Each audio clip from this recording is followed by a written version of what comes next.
Good evening. I'm Barbie Cole. I'm the board chair, and I'm delighted to be here and welcome so many familiar faces today.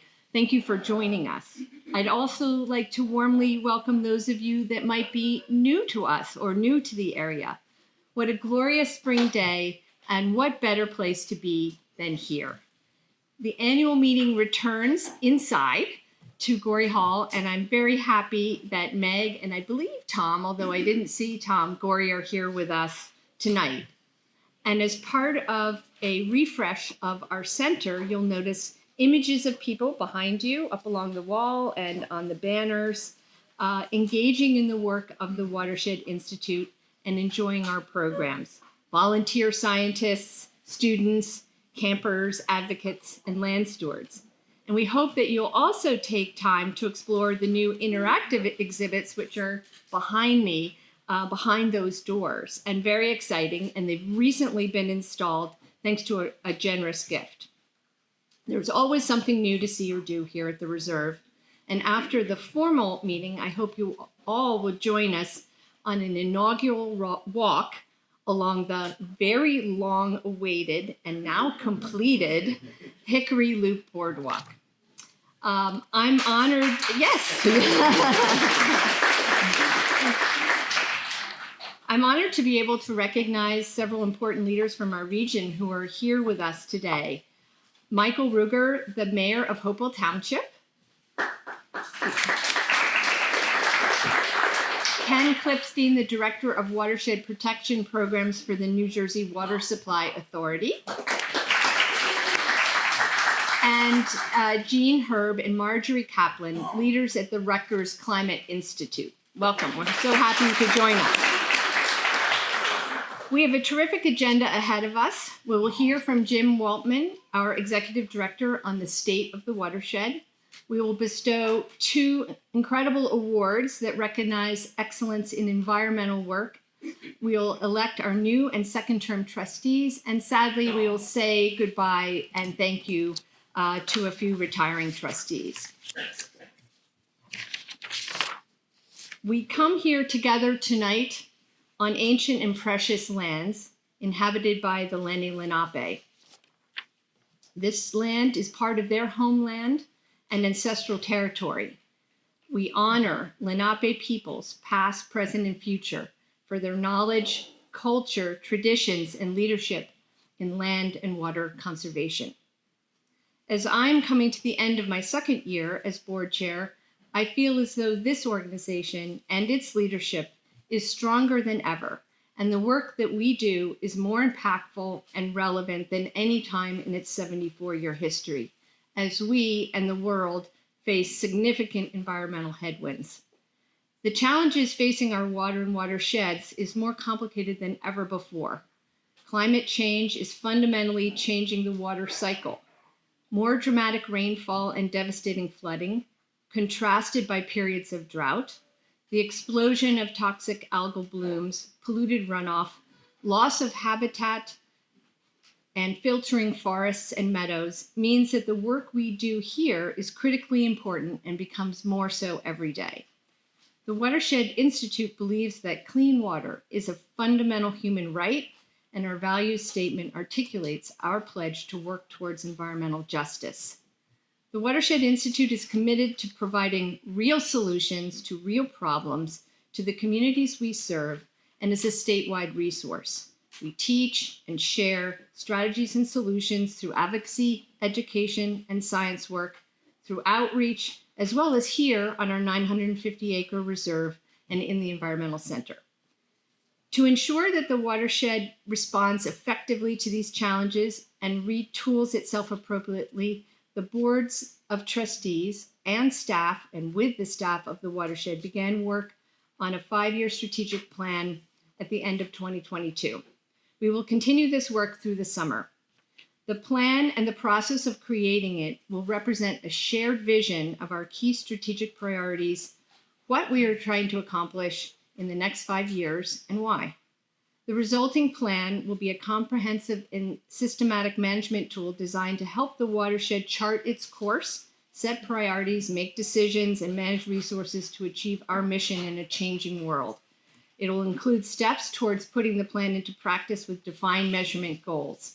And we will strive to anticipate and respond appropriately to current and future changes within the organization, such as increased funding and operating budget, broader reach, property needs, human resource needs, and outside forces like climate change, flooding, more demand for our advice and services. We will have strategies for increasing effectiveness, and we will also include in those strategies to improve statewide environmental regulations, scientific monitoring protocols, and training programs that are worthy of an organizational name that transcends one watershed. And finally, we'll ensure JEDI focus is embedded in everything we do. As part of our current planning process, we've conducted a survey of our membership and interviewed a variety of partners and other stakeholders, including many of you, and thank you so much for participating. And we learned and heard your feedback and good counsel. The process thus far has been very comprehensive and inclusive, and I want to thank the board and the staff for the many long hours and deep and hard thinking that has been asked and continues to be asked of you as we move through this process. I look forward to communicating the strategic plan with all of you in the coming months ahead. I'm delighted now to introduce Jim Waltman, our Executive Director. Jim's passion and devotion to this organization and the work that we do is unparalleled. He has recently successfully added to his leadership team with the hiring of Sophie Glovier as our newly created Chief of Operations and Corey Dudash, our Head of Conservation and Sustainability. This is great.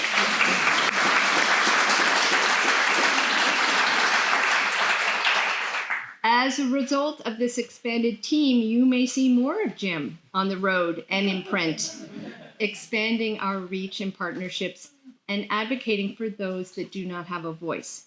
He has an uncanny ability to be seemingly everywhere all at once. I think there might be a movie called something to do with that, with energy and positivity.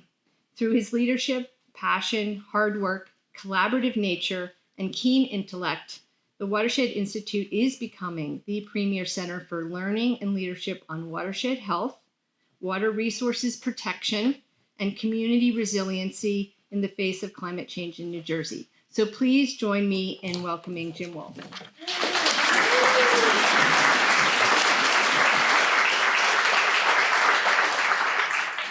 Oh, Barbie, thank you so much. And thank you all for coming. What a great crowd, huh? How about, cheer for yourselves. It's funny, last year it was so exciting to be in person again after 3 years. We did 2 of these Zoom annual meetings, but it was cold as heck. You were huddled in your blankets. You referenced that. So in a strange way, it's great to be indoors again, right? Yeah. Anyway, happy belated Earth Day, everyone. I hope you found something fulfilling to do on Earth Day. Personally, I started my day at Hilltop Park in Princeton, where, all right, there we go, Eve Niedergang, member of the council of the town of Princeton. But I was joined by a couple of staff and a lot of volunteers, and we were part of a broad effort that took place in 15 different municipalities with 750 volunteers who cleaned up 10,000 pounds of trash. So that's pretty cool. And next Saturday, we'll join with 24 partner organizations to co-host the second annual community cleanup in the city of Trenton. So we're really looking forward to that. And if you need something to do next Saturday, come join us at George Page Park in Trenton. So, I'll say this annual event really does always bring me hope. You see the faces of kids and parents and grandparents, and they're made brighter by that special feeling of community and the feeling of accomplishing something together. It's simple to pick up trash, but it's meaningful and it's important. And so we're thrilled to continue that annual event. We've been doing that 17 years now. I completed my Earth Day giving a talk. Barbie said I was in every place at the same time. Well, I wasn't a lot of places, but not at the same time. But I gave a talk at the Stonebridge at Montgomery community. Yes, okay. Well represented here today. And what was interesting is as we were celebrating Earth Day, there were a number of people in the audience who remembered Earth Day 53 years ago. And, that was a long, long time ago. But Ingrid Reed, who very nicely introduced me, who's a former board chair at the Watershed Institute, as she introduced me, pointed out that the watershed had already turned more than 20 years old before the first Earth Day. So how about that? And Ingrid is here somewhere. Ingrid, there you are. Thank you. An abbreviated version of that history you can see in the form of more than 40 covers of old Wellspring, our newsletters in the East Gallery here. It's quite an amazing thing to walk by and you see the accumulation of all the impact that this organization's had, all the things that we've accomplished together. So if you haven't seen that, please take a look and you'll see virtually every important water issue, land issue that's played out in the state of New Jersey over the last 70 plus years. This organization has had an important part in the outcome and in the story. So this is obviously overwhelming. It's humbling to stand in front of this many people. It's been a while, I think. And this meeting always has special meaning to me because I started at the Watershed just a couple of weeks before the annual meeting. It was a few years ago, but I always have this emotion. I was talking to my wife, Alicia, who's here, by the way, today. Alicia, somewhere. Thank you. And I said, I've got the butterfly feeling, which she was laughing at. I mean, how many times can you do this and still get a little nervous? But it's because of the memories that come pouring back this time of year. And when I started, I was still living with Alicia and our kids down in outside of DC. So I would drive every morning or every Monday morning, leave the house about 4 o'clock so I could get here without terrible traffic. And I got to watch the spring kind of move north. And I did that for, 6 or 7 weeks. And so every week it was a new discovery of spring. So this is a really special time of the year for me, but it's a special time of year for all of us, right? We have fish that are running up our rivers again, and the spring ephemerals blooming, sweet songs of birds in the air, and the amphibians, if you're careful enough to look, erupting from these spring vernal pools. It's a special time of year and a great time for all of us to form together in community, to celebrate what we've accomplished together. So let's one more time applaud for yourselves. There are so many incredible leaders in this room. Barbie mentioned a few. I want to point out a couple more who are great partners and great friends of the organization in no particular order. Carlton Montgomery is here. Carlton is the Executive Director of the Pinelands Preservation Alliance. He's been doing that longer than I've been here, so it's pretty incredible. Carlton, I don't know if Sean came with you, but now on Carlton's team is a gentleman named Sean Kane Holland, who Carlton brought on board to help coordinate an alliance for improving accessibility to natural spaces, natural places in the Pinelands. And so Carlton and I have started talking about how can we help promote this movement, and our wonderful boardwalk hopefully will be a part of that. Lori Cleveland is here this evening. Lori is the Executive Director of the Sourlands Conservancy, and we owe a great deal to Lori, who has rung the alarm bells about the loss of all these ash trees, more than 1 million ash trees in the Sourlands region dead because of the emerald ash borer. And she has amassed a modest war chest and a much more than modest team crew that are planting trees with abandon, and already have planted a couple thousand, I think, here at the Watershed. And that's a partnership we hope will continue for years. We certainly need to do a lot of that. So Lori, thank you for being here. Eric Clark is here. Eric is the Executive Director of Splash Floating Classroom. Thank you, Eric.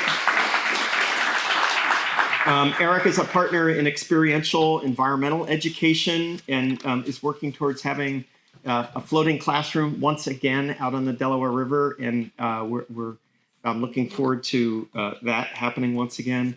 I always it's always anxiety provoking when you know people have RSVP'd and they told you you're coming, and then there's so many people you can't pick faces out necessarily. So I'm gonna call a halt until I see someone, and I may interrupt myself and call out more partners, but I don't want to go ahead and do that and then be inaccurate. But I do want to mention a couple other, and these are new partnerships.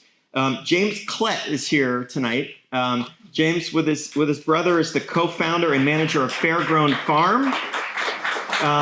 Yes, thank you. And James is our new organic farming partner here at the Watershed. We are thrilled to have farming back here at the Watershed. So James, thank you. If you haven't already done so, you can still register for a share. And James didn't even pay me to say that. So please check him out. We're looking forward to the farm this year. Scott Panapacker, I think I saw way in the back. Scott is a former Watershed trustee. He's also the chair of the Friends of the Hopewell Valley Quarry Swim Club.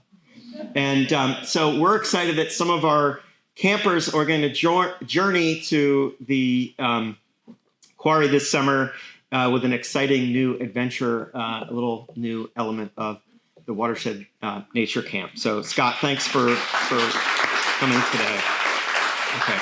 So we need all of these partners and many more because make no mistake, the environmental challenges that we face are enormous. They're daunting, they're horrifying. Barbie has referenced climate change, which is manifesting itself not only in the form of devastating flooding, but also droughts. I mean, last weekend was scary because it had been so dry for so long. And then we got a couple inches of rain around here. And the way that the soil functions, you think it's dry, it must be ready to be a great sponge, but not really. The infiltration has been shown to actually be reduced after an extended period of drought. So the water cycle has really been worked over.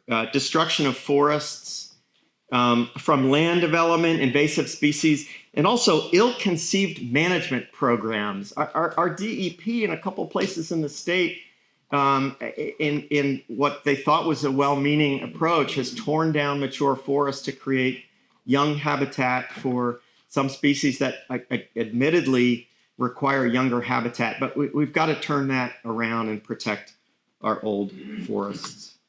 The forests are so key to the health of our watersheds, the quality of our water, and frankly, the stability of our climate. So, and we're pleased and proud to have a ferocious advocate for our forests on our board in Trish Shanley. And I think I saw Trish here somewhere. Thank you, Trish. Trish is the Lorax on the Watershed board, and we are all the better for it. So thank you, Trish. So we also faced vast inequities in wealth, employment, education, environmental protection, and pollution, even here in our own region. And that's another daunting challenge that overlaps the environmental concerns we have. It's really put a whole new dimension on the work. It's certainly kindled a whole new kind of thinking and frankly, more energy and more passion on our staff. So we're trying to find ways to advance the goals of diversity, equity, inclusion, and justice. And I'm proud of the work that we've done, but it's a long journey. But we are now much more mindful and conscious about the decisions we make, about where we do the work, what communities are we trying to serve, and it has to be based on helping communities that need the most help that we think we can make a difference in. I will say that it's working with such an incredible staff. These are people that are so enthusiastic and committed. Yeah, thank you.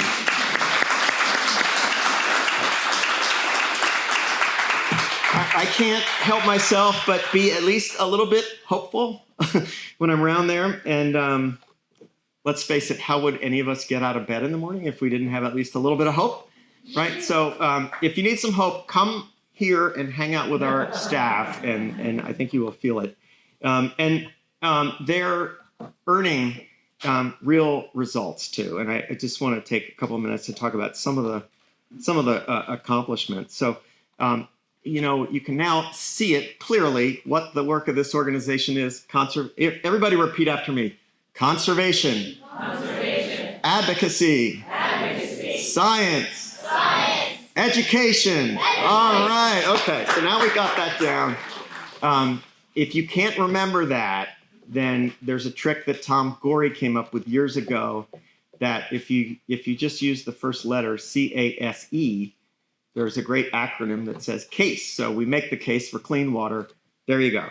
Easy. So let me report some of the results. We have a terrific crew of policy experts who conduct real world advocacy in Trenton with our DEP, in their regulatory process and the legislature, and in those miserable municipal late night meetings where really key decisions are made. And I will admit that when I started here now years ago, I used to have a great appetite for those late night meetings and averaged for a while about 3 of those a night.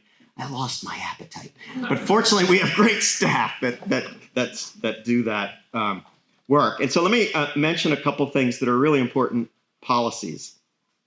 And bear with me because, it's a little bit arcane stuff, but it's really important.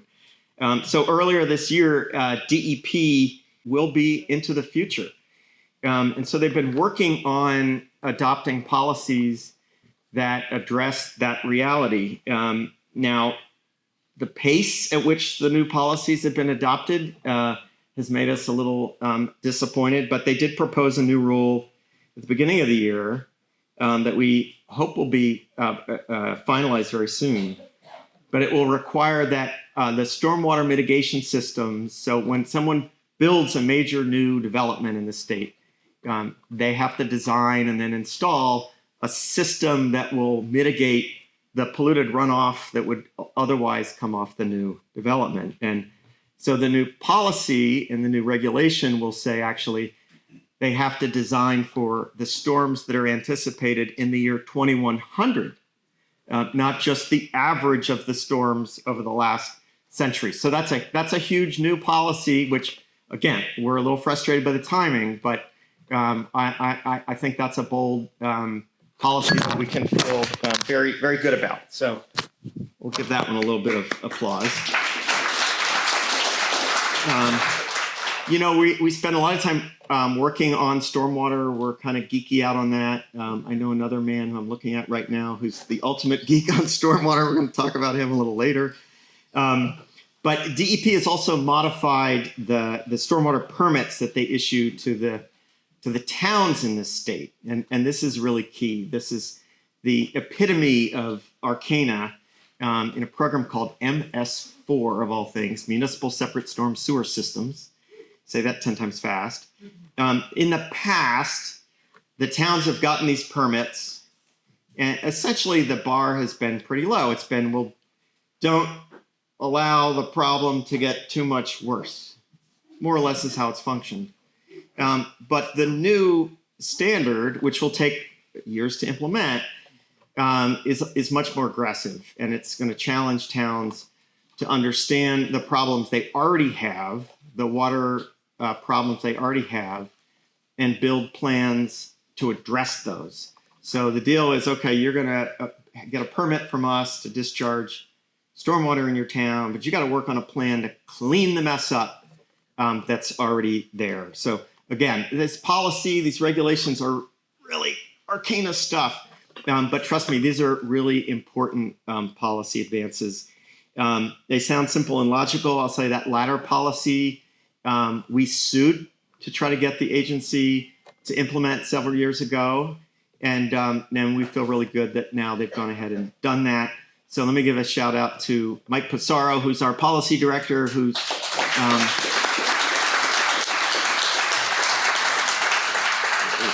Mike is another one of these ultimate stormwater geeks, so we're proud of the work that he's doing.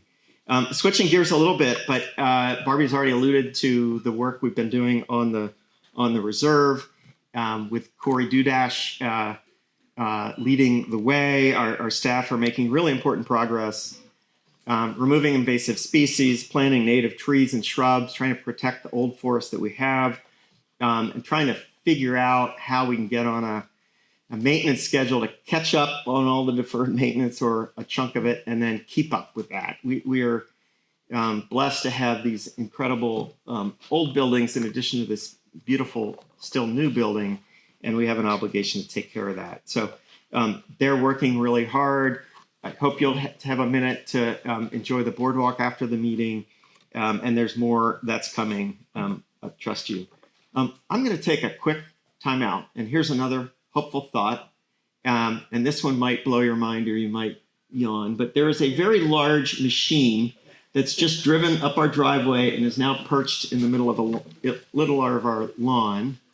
And there's a gentleman in the back of the room now named Dana Hopkins. Dana, will you wave? Dana is the COO of a company called Heavy Electrical Equipment, and this is the first company to create commercially available all-electric industrial strength vehicles. And so they are, yeah. So Dana has promised people can, at the very least, take your picture with this thing. It's very cool. And we're trying to figure out how we might put something like that to work. But I don't mean to make light of this. This is the kind of transformation that we need in our economy if we're going to have a chance to address climate change. So I'm thrilled. Dana's company is headquartered in East Windsor within the great Millstone Watershed, and their factory is down in the city of Baltimore. So thank you, Dana. Yes, very good. So let me pivot a little bit. If you were with us last year, huddled under blankets out on the lawn beside our beautiful Dawn Redwood tree, you might remember that last year we celebrated the 30th anniversary of our Streamwatch water monitoring program and the hundreds of volunteers who have gathered data over the years. And I think I saw Alix Gary in the house. There she is. Alix was one of our very first Stream Watchers back in 1992 when that program started. So Alix, thanks for all the work that you did gathering data, and thanks for being here tonight.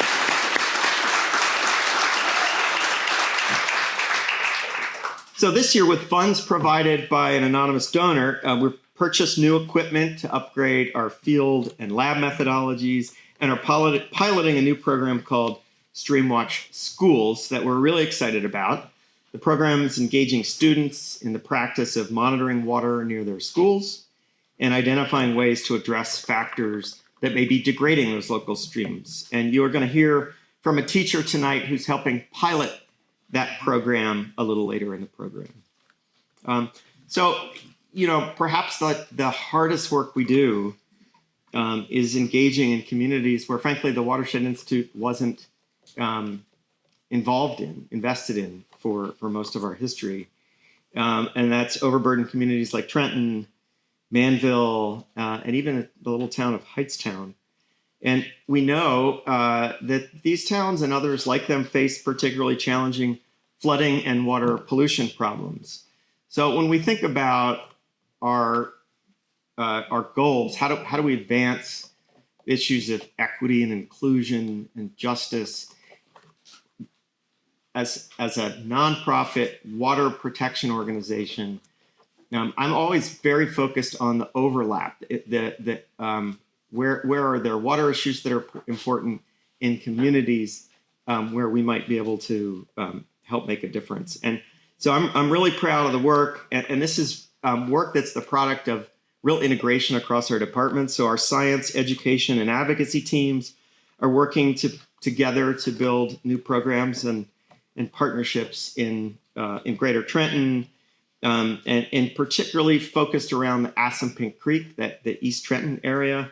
which is an important tributary to the Delaware River. So that's perfectly on brand for us, identifying important water courses that have a variety of problems that are in large part a result of the past.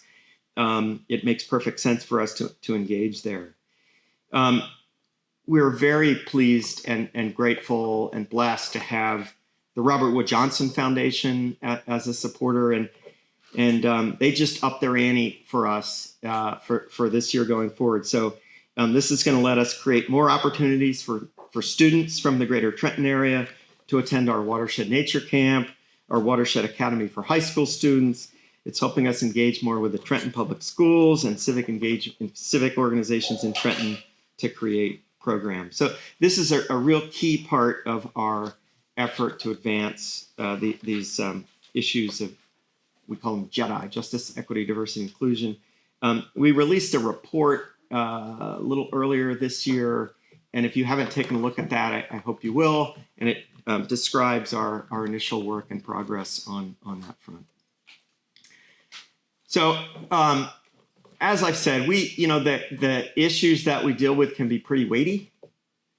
Was 18 months ago that we had Hurricane Ida, which we take, we kind of think of that as in the heart of our mission area. That was a storm that took people's lives, destroyed homes, destroyed towns. That's pretty heavy stuff. And, we're learning more and more about plastics, microplastics that's in the water supply and in all of us. The explosion of warehouses across some areas that we think of as part of the fabric of our towns dramatically changed. The loss of forests.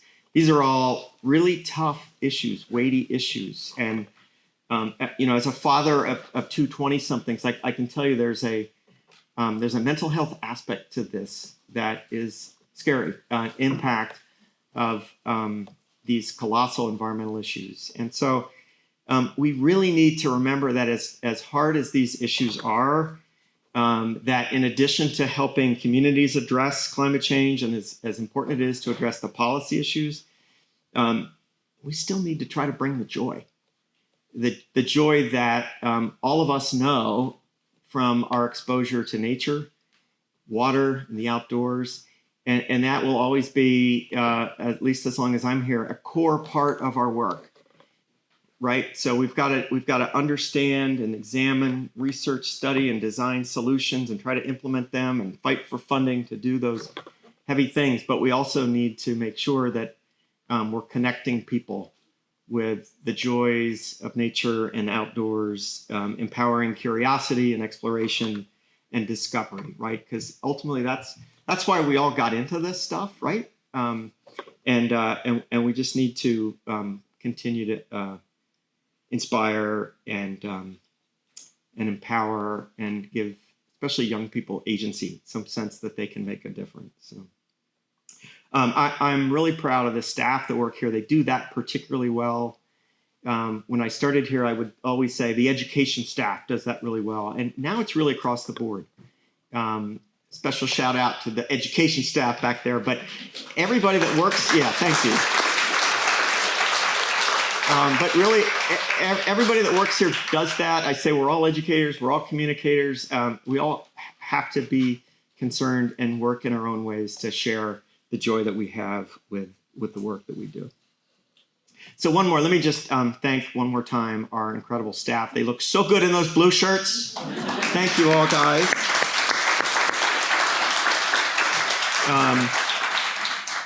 Oh boy, I'm talking longer.